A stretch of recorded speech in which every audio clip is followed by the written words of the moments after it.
Let's talk about the man who dragged a nation from the plow to the atomic age and did it over a mountain of his own people's skulls.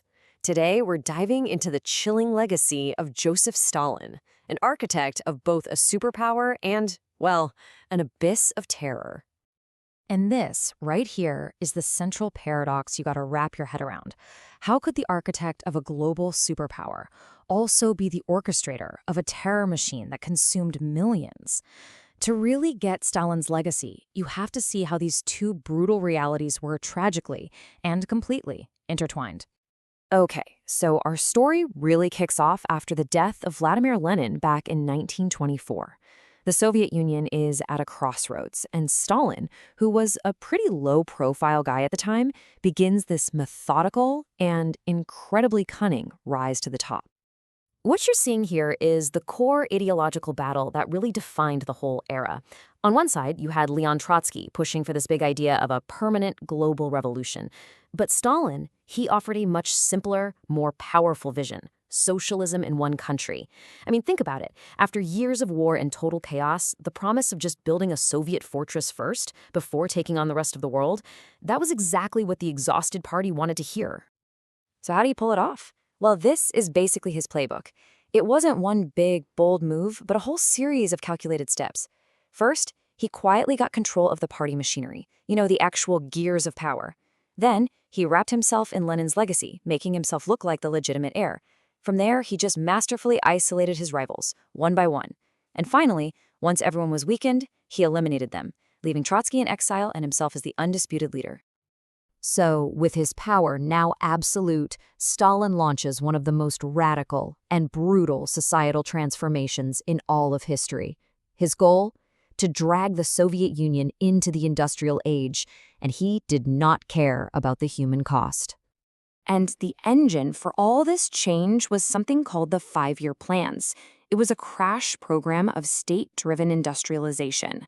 I mean, the numbers for coal, iron, and steel, they just speak for themselves. Entire cities and massive factories were basically willed into existence. It was a monumental achievement, for sure, but its foundations were built on just unimaginable cruelty. You see, at the exact same time he was building all these factories, Stalin declared war on the peasantry through forced collectivization. The state's main targets were the kulaks, basically the more prosperous peasants. They were officially labeled enemies of the state, to be, and this is a quote, liquidated as a class. The result was a complete man-made catastrophe. When the peasants resisted, the state's response was simple: we'll just seize all the grain. And this policy led directly to a famine on a terrifying scale. The estimated death toll, it's just staggering.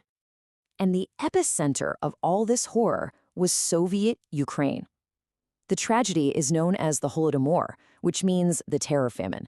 And let's be clear, this was no natural disaster. This was state policy, weaponized as hunger. And millions starved to death. But believe it or not, this was only the beginning. To enforce these radical changes and crush any possible dissent, Stalin unleashed a new and even more terrifying weapon against his own people: the Great Purge. The paranoia was just all-consuming. And as you can see here, literally no one was safe. Loyal party officials, decorated military heroes, artists, and just countless ordinary citizens were arrested on totally fabricated charges of sabotage or spying. The revolution had really begun to devour its own children. Guilt was a foregone conclusion. The infamous show trials were pure political theater, designed to make the terror look legitimate. The only goal was to get a confession, and chillingly, torture was the state's main tool for getting one.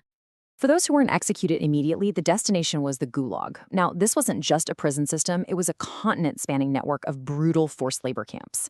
The Gulag became the ultimate symbol of Stalin's rule, ensuring absolute, terrified obedience to the voyaged, the leader.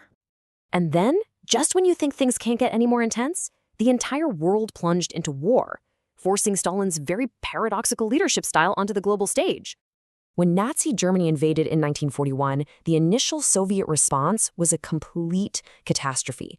Stalin was caught totally by surprise, and his earlier purges had basically decapitated his military leadership. But, and this is the paradox, that same ruthless centralized control that caused the famines, It proved brutally effective at mobilizing the entire nation for a fight to the death. And the cost of that victory? It's a number that's almost impossible to comprehend. Over 20 million Soviet citizens, military and civilian, lost their lives. It was an immense, staggering sacrifice, and it was absolutely instrumental in the defeat of fascism. So winning World War II completely cemented the Soviet Union's status as a global superpower. But what does Stalin do? He immediately uses this power to forge an Iron Curtain, imposing his oppressive system all over Eastern Europe and setting the stage for the decades-long Cold War.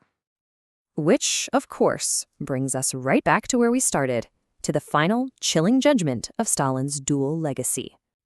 I mean, just look at this table. It lays it out with stark clarity. He was the architect of Soviet industrialization, but the orchestrator of the Holodomor. He was a key architect of the defeat of fascism, but the orchestrator of the Great Purge. He built a global superpower on the foundations of the Gulag. Every single triumph is shadowed by a horrific atrocity. So, at the end of the day, the takeaway from Stalin's rule is a profound cautionary tale. It shows us how the obsessive pursuit of some perfect society, when you combine it with absolute, unchecked power and paranoia, well, it doesn't lead to utopia. It leads to unparalleled human catastrophe. And so we're left with this final, really unsettling question. It's a question that gets right to the heart of his dark legacy. And it forces us to confront the moral complexities of a man who was both a nation builder and a mass murderer. How does history judge a leader who builds a nation on the bones of its own people?